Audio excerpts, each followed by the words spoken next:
v sub x remains a constant.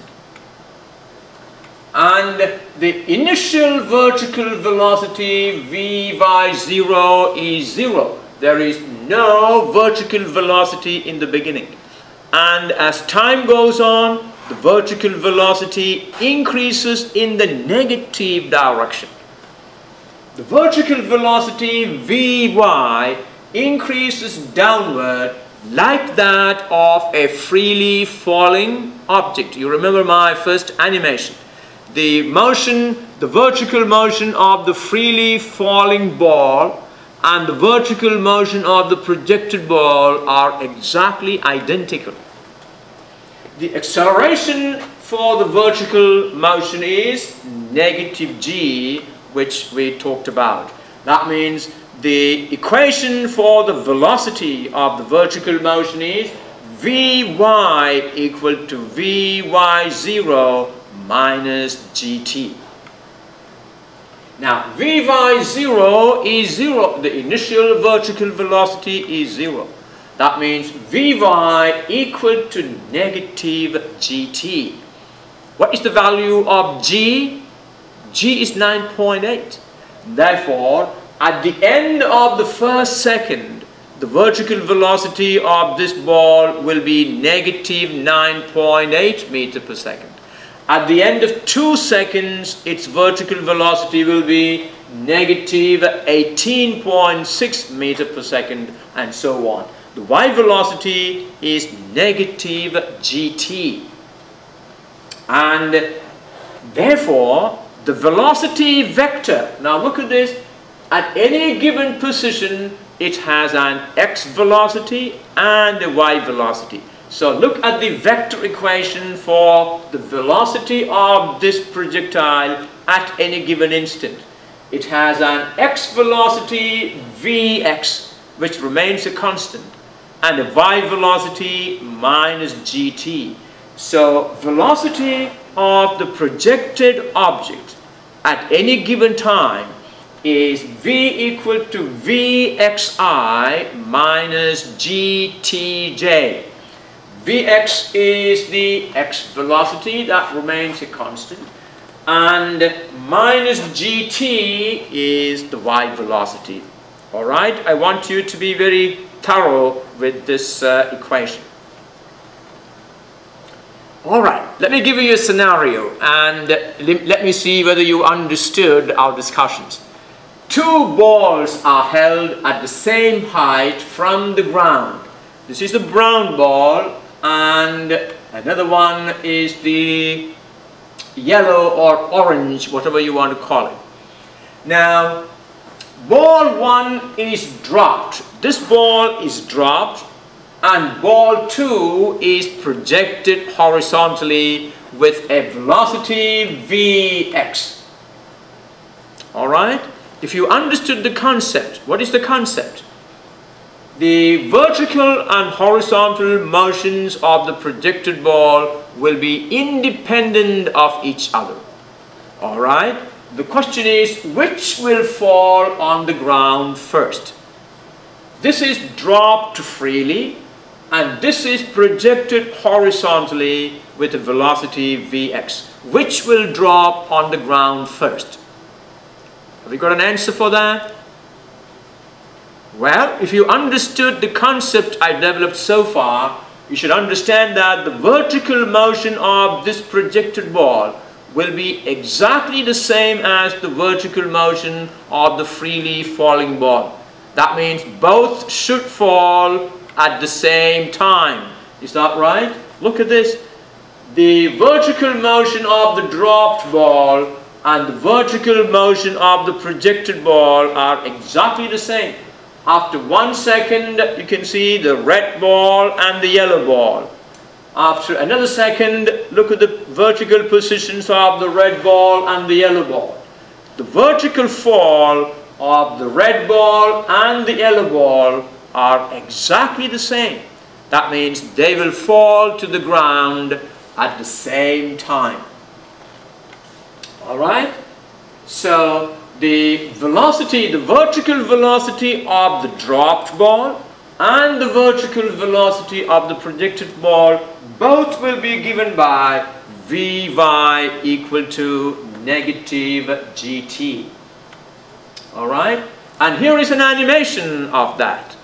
You can see the red ball and the blue ball will fall at the same time. Watch the vertical motion there.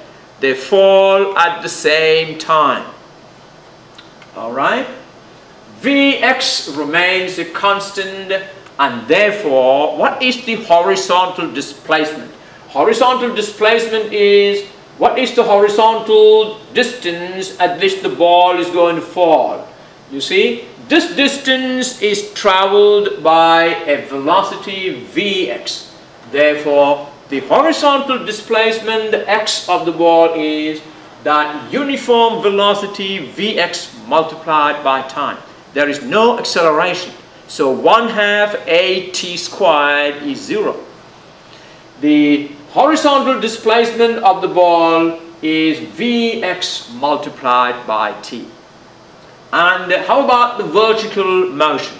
The initial vertical velocity is 0. We talked about this. And so, what is the equation for the vertical displacement? Can you write the equation for the vertical displacement? You can see it is projected from a height y0. And so, y of t, the position at any given time t, is y0 plus Vy0t minus 1/2 gt squared. This is the y position at any given time. What is the value of Vy0, initial y velocity? It is 0.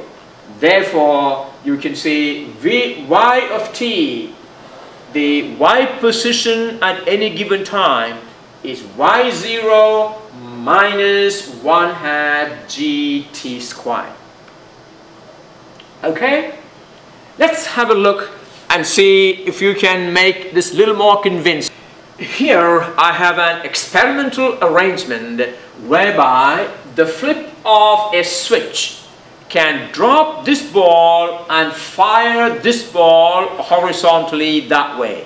So you're going to have a blue ball dropped vertically and the red ball projected to the left with a horizontal velocity. Now watch the motions of these two balls. I'm going to flip the switch and watch the motions of these two balls. Now, what do you see here? Well, you see the motions, do you see them moving and falling at the same? Let's look at it one more time. I'm going to run, I'm going to drop the blue ball and project the red ball horizontally at the same time and see how they fall to the ground. You can see they both fall at the same time. Watch it one more time. So what you notice is that the vertical motion of the freely falling ball and the vertical motion of the projected ball are exactly the same, and that is the meaning that the vertical and horizontal motions of a projected ball are independent of each other. We will now obtain an equation for the time of fall of a horizontal projectile. How much time did the projectile take to fall to the ground? Now we will start with its y position function. How does the y position change? Y of t equal to y0 minus 1/2 gt squared, because the initial y velocity is 0. Alright? Now when the ball falls to the ground, what is the y value? When the ball falls to the ground, the y value will be 0. So the time taken by the ball to fall to the ground, the time taken to fall to the ground is the time taken for this y to become 0. Is that right? If I project this ball, now this is the one I just projected first. If I project this ball from an initial height called y0, Now, it goes and falls to the ground. When it falls to the ground, that y value will be 0. Okay, so we are looking for this time t when this y equal to 0. So we will say 0 equal to y0 minus 1/2 gt squared. And can you solve for y from there? Or we say y0 equal to 1/2 gt squared. Therefore, t squared will be 2y0 divided by g, or t equal to square root of 2y0 divided by g. Now, that means if you project a ball from a height h, in other words, your y0 is h, then the time taken by the ball to fall to the ground will be, in place of y0, I am using now h. The time taken by the ball to fall to the ground will be square root of 2h over g. Well, that is a very useful equation to remember. Now, let me ask you then, if I project a ball horizontally like this, the time taken for it to fall to the ground is square root 2h over g, where h is the height from where it is projected. All right, tell me in that case, if I drop a ball, just drop a ball from a height h, what will be the time taken by that ball to fall to the ground? Did you hear that sound when it falls to the ground? Yes. What is the time taken for it to fall to the ground? It is the same time. Why? Because the vertical motion of a freely dropped ball and the vertical motion of a horizontally projected ball are exactly the same. So, in fact, t equal to 2h square root 2h over g can be used for any vertical motion. The time taken for the ball to fall through a height h, whether it is dropped freely or projected horizontally. Okay. Now, here I have another example of a ball projected, and you can see what I want you to watch in this animation is how the velocity changes. The horizontal velocity remains a constant, and look at the way the vertical velocity grows. According to the equation, Vy equal to Vy0 minus gt. Alright? And you can see, as the animation proceeds, Vx does not change, but Vy keep on changing. Now remember that Vy is negative because it is directed downwards. Alright, this is y0. The projectile is projected from a height y0. What is the time taken for the projectile to fall to the ground?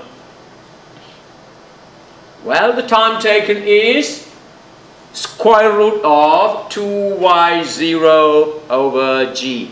And what is the horizontal distance traveled by that projectile?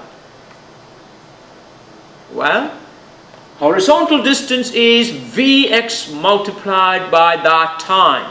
So, if I now write this time as square root 2y0 over g, I can now say x, the horizontal distance traveled, will be Vx times square root 2y0 over g. This is the time taken by the ball to fall to the ground, and during that time it has been traveling horizontally with a velocity Vx. So the distance x traveled, horizontal distance traveled by that projected ball is that horizontal velocity multiplied by the time of fall. Okay, let's move on.